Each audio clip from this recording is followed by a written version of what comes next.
మిత్రులందరికీ నమస్కారం. రేడియో రాంబాబు ఛానల్‌కి స్వాగతం. ఎలా ఉన్నారు? ఇవాళ ఒక బాక్స్ ఆఫీస్ ఫెయిల్యూర్ సినిమాని, ఆ సినిమా నేపథ్యం అనండి, ఆ సినిమా విశేషాలు గాని మీకు చెప్తాను. ఆ సినిమా దర్శకులు బిఎన్ రెడ్డి గారు. బిఎన్ రెడ్డి గారు మనకు తెలుసు, ఆయన సినిమాలు కొన్ని ఫెయిల్ అయినా చాలా కళాత్మకంగా ఉంటాయి. అలాంటి బిఎన్ రెడ్డి గారు తనకి నచ్చినటువంటి తన సినిమా చెప్పాలి అంటే ఆయన 'బంగారు పాప'ని పేర్కొంటారు. 'బంగారు పాప' నిజంగా మల్లేశ్వరి తర్వాత ఆయన కొంత విరామం తీసుకుని, ఆయనకి జార్జ్ ఇలియట్‌గా పేరు పొందినటువంటి బ్రిటిష్ రచయిత్రి మేరీ ఇవాన్స్ రాసినటువంటి 'సైలాస్ మారినర్' అనేటువంటి నవల ఆయనకు బాగా నచ్చింది. దీన్ని సినిమాగా తీస్తే బాగుంటుంది అనుకున్నారు. నిజానికి ఆయన నరసరాజు గారితోటి ఈ స్క్రిప్ట్ గురించి డిస్కస్ చేశారు. ఆయనతోనే స్క్రిప్ట్ అదంతా రాయిద్దాం అనుకున్నారు. అదే సమయంలో ఏమైందంటే కేవీ రెడ్డి గారు 'పెద్ద మనుషులు' సినిమాకి వాహిని వారి తరఫున, అంటే వాళ్ళిద్దరూ ఆల్టర్నేట్గా ఒకరి తర్వాత ఒకరు తీస్తారు. కేవీ రెడ్డి గారు వాహిని తరఫున 'పెద్ద మనుషులు' తీస్తూ నరసరాజు గారు మాటల రచయిత. ఆ తర్వాత బిఎన్ రెడ్డి గారు తీసే సినిమాకి కూడా నరసరాజు గారే అనుకున్నారు. అయితే ఎప్పుడైతే కేవీ రెడ్డి గారికి వాహిని వాళ్ళతోటి కొంత డిఫరెన్సెస్ వచ్చేసిన తర్వాత ఆయన వెళ్ళిపోయారు బయటికి. ఆయన వెళ్ళిపోతూ నరసరాజు గారిని కూడా వెంట పెట్టుకుని వెళ్ళిపోయారు. అందువల్ల మీకు 1955లోనే వచ్చినటువంటి 'దొంగరావుడు' సినిమాకి కూడా మాటలు నరసరాజు గారు రాశారు. దానికి కారణం ఏంటంటే దుక్కిపాటి మధుసూదన్ రావు గారికి కూడా నరసరాజు గారు బాగా నచ్చారు. సో ఇంతకీ 1955లో వచ్చిన సినిమా, మీకు సినిమా ఎప్పుడు వచ్చింది చెప్పలేదు. 1955 మార్చి 19న వచ్చినటువంటి సినిమా 'బంగారు పాప'. అంటే 2025 నాటికి 70 సంవత్సరాలు పూర్తి చేసుకుంది. కానీ ఎవరు ఆ సినిమాని పెద్దగా తలుచుకున్నట్టుగా కనపడరు. 'బంగారు పాప' చిత్రంలో ఎప్పుడైతే నరసరాజు గారు కేవీ రెడ్డి గారితో వెళ్ళిపోయారో ఈయనకు ఒక రచయిత అవసరం ఏర్పడింది బిఎన్ రెడ్డి గారు. ఆయనకి అప్పుడు పాలగుమ్మి పద్మరాజు గారు గుర్తుకొచ్చారు. పద్మరాజు గారు గుర్తు రావడం కారణం మళ్ళీ దేవులపల్లి కృష్ణశాస్త్రి గారు, పద్మరాజు గారు భీమవరం కాలేజీలో ఇద్దరు లెక్చరర్స్గా పనిచేశారు. ఈయన కెమిస్ట్రీ లెక్చరరు, పద్మరాజు గారు ఆయన తెలుగు మాస్టారు, తెలుగు లెక్చరర్. అయితే పద్మరాజు గారి నేపథ్యం ఆయన కథా రచయిత. 1952లో ఆయన రాసినటువంటి 'గాలివాన' కథకు న్యూయార్క్ హెరాల్డ్ ట్రిబ్యూన్ అనేటువంటి ఒక పత్రిక వారు నిర్వహించేటువంటి అంతర్జాతీయ కథల పోటీల్లో 2వ బహుమతి ఆయనకి లభించింది. సో దానివలన అప్పట్లో తెలుగు కథకు అంతర్జాతీయ గుర్తింపు తెచ్చేటువంటి రచయితగా పద్మరాజు గారి అందరికీ సుపరిచితుడు. దాంతోపాటు సినిమా టెక్నిక్ గురించి పద్మరాజు గారు వ్యాసాలు రాస్తూ ఉండేవారు. సో అలా వాళ్ళిద్దరికీ, అంటే బిఎన్ రెడ్డి గారికి పద్మరాజు గారికి మధ్య కొంత సాన్నిహిత్యం ఉంది. ఆ సాన్నిహిత్యంతోనే పద్మరాజు గారిని బిఎన్ రెడ్డి గారు ఆహ్వానించారు, మీరు సినిమాల్లోకి వచ్చి పనిచేస్తే బాగుంటుందని. అలా పాలగుమ్మి పద్మరాజు గారు మొదటిసారిగా ఆ నవలని కథానువాదం చేసి, దాంతోపాటు మాటలు రాసి ఆయన బిఎన్ రెడ్డి గారు కలిసి స్క్రీన్ ప్లే తయారు చేశారు. మీరు చూస్తే 'బంగారు పాప' దురదృష్టవశాత్తు యూట్యూబ్లో నాకు మొత్తం సినిమా కనపడలేదు. ఒక 1:40 సినిమా మాత్రమే కనిపించింది. పూర్తి సినిమా ఎక్కడ లేదు. అంటే టైటిల్స్ అవి బాగానే ఉన్నాయి కానివ్వండి, తర్వాత కథ ఎక్కడో జంప్ అయిపోయి మధ్యలో ఎక్కడో జాయిన్ అయింది. సో చూసినంత వరకు ఏం చెప్పాలనిపించిందంటే, 'బంగారు పాప'కి ప్రాణం పోసినటువంటి వ్యక్తి సరే, రచనా పరంగా బిఎన్ రెడ్డి గారు, పద్మరాజు గారు అయితే, నటనా పరంగా ఎస్వీఆర్ గారు బహుశా ఒక అద్వితీయమైన ప్రతిభను ఆ పాత్రలో కనిపిస్తారు. ఆ పాత్ర పేరు కోటయ్య. కోటయ్య మొదట మంచివాడుగా ఉండి, అతని భార్య, ఆ భార్య ఎవరితో అయితే వెళ్ళిపోతుంది, వాళ్ళిద్దరూ కలిసి ఒక దొంగతనం కేసులో ఇరికించి, అతను కొంతకాలం జైల్లోంచి బయటకు వచ్చిన తర్వాత వాళ్ళ మీద పగ తీర్చుకోవాలనుకున్నప్పుడు, అప్పటి వరకు మంచివాడుగా ఉన్నటువంటి ఒక పాత్ర, కోటయ్య అనే వ్యక్తి మంచివాడుగా ఉంటాడు. అప్పటి వరకు ఆ అభినయం ఉండాలి. ఎప్పుడైతే జైలు నుంచి వచ్చాడో అతను ఒక రౌడీగా మారతాడు. అతనికి లేని వ్యసనం ఉండదు, పేకాట ఆడతాడు, తాగుతాడు, అన్నీ చేస్తాడు, జులుం చేస్తాడు. ఒక హరికథ ఆర్టిస్టు హరికథ చెప్తుంటే వెళ్ళి అడ్డుకుంటాడు. తన భార్య గురించి చెప్పంటాడు. ఇట్లా అంటే పాత్రలో చాలా షేడ్స్ ఉన్నాయి. ఇదే కోటయ్య తనని మోసం చేసేటటువంటి తన భార్య, ఆ భార్య ప్రియుడి మీద చంపేయాలి అని నిర్ణయించుకున్నప్పుడు అప్పుడు మరో పాత్ర ప్రవేశిస్తుంది.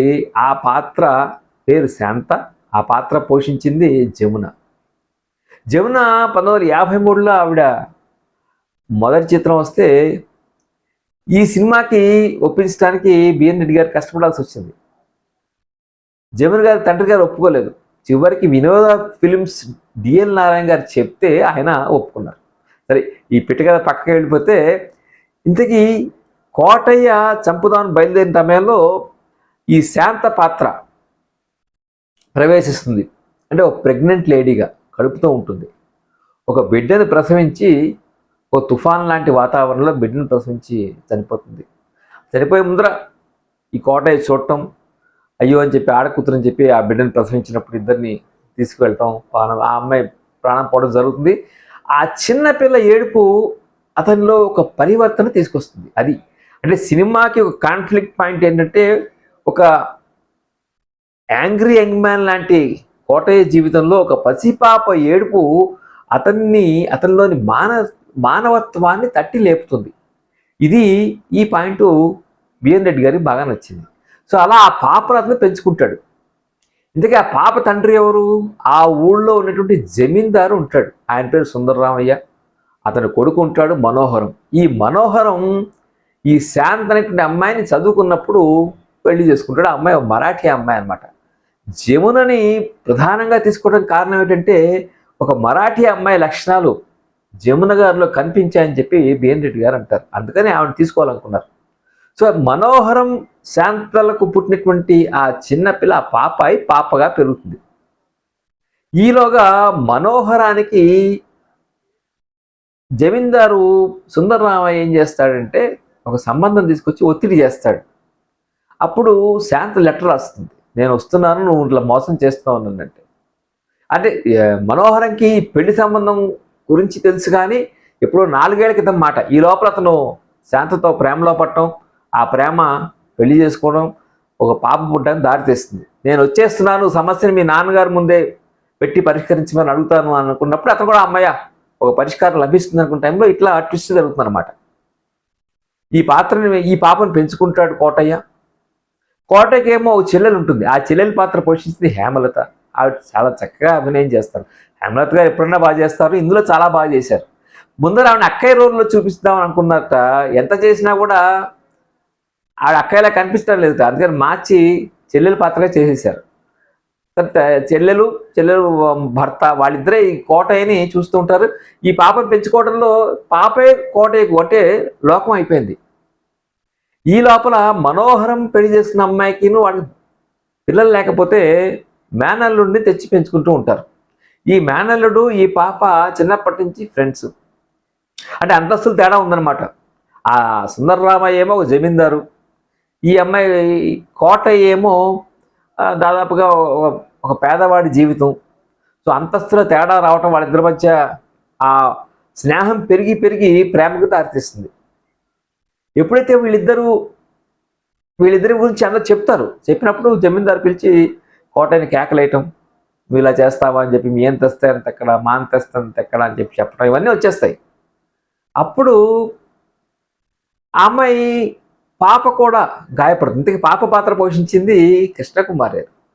కృష్ణకుమార్ గారి ఆవిడ కూడా అప్పటికే పిచ్చి పుల్ల ఇట్లాంటి సినిమాలు వేశారు, అవేవి క్లిక్ కాలేదు ఆవిడకి. దురదృష్టవశాత్తు ఈ సినిమా కూడా ఆశించిన మేర ఆడలేదు. కొన్ని కేంద్రాల్లో 50 రోజులు ఆడినట్టుంది, కానీ ఒక క్రిటికల్ ఎక్లైమ్ అంటారు అది వచ్చింది, కానీ కాసులు మాత్రం అంతగా ఆశించిన మేర రాలేదు.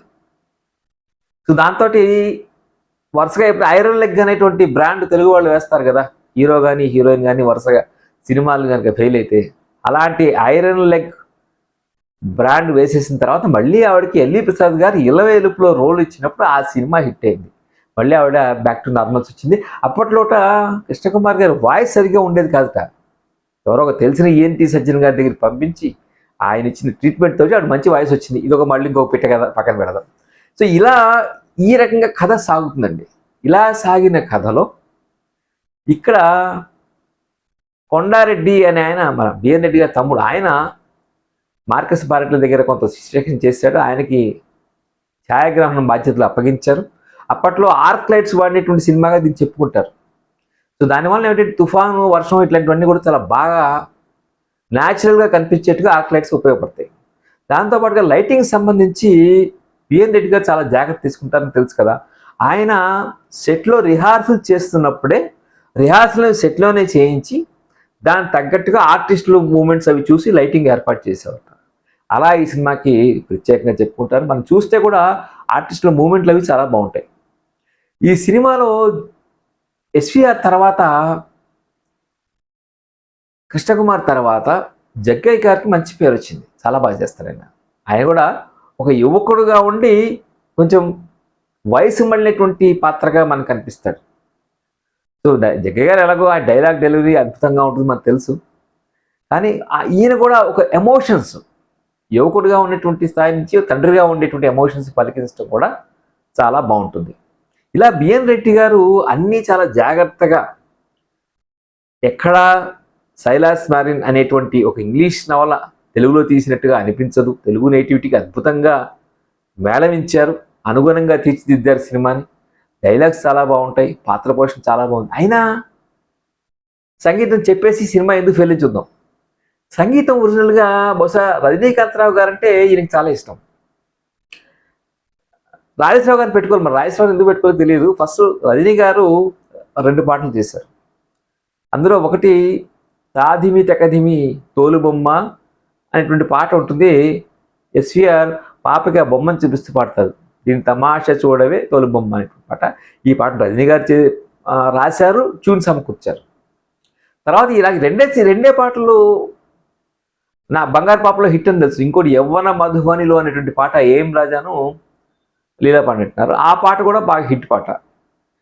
మల్లేశ్వరికి ఎవరైతే మ్యూజిక్ కండక్టర్గా పనిచేశారో, అంటే ఆర్కెస్ట్రా కండక్టర్గా చేశారో, ఆ అద్దేపల్లి రామారావు గారికి సంగీతం బాధ్యతలు అప్పగించారు. దేవులపల్లి గారు అన్ని పాటలు రాశారు. పాటలు చాలా ఉన్నాయి, కానీ ఈ 2 పాటలే బాగా పాపులర్. మేము రేడియోలో ఉన్నప్పుడు నాకు బాగా గుర్తు. ఈ 2 పాటలు 90స్లో విజయవాడ రేడియోలో మేము విపరీతంగా ప్లే చేస్తూ ఉండేవాళ్ళం. ముఖ్యంగా అక్కడ వెళ్ళిన తర్వాత ఈ పాటలు వేసేది వేరే విషయం, కానీ ఈ పాట చాలా ప్లే చేస్తుంది. సో ఇంతకీ ఇందాక ఒక పాట అన్నారు, ఎందుకు ఈ సినిమా ఎక్కలేదు? నాకు అది ఆశ్చర్యంగా ఉంది. సినిమా పూర్తిగా చూడలేదు అనుకోండి. ఎందుకు?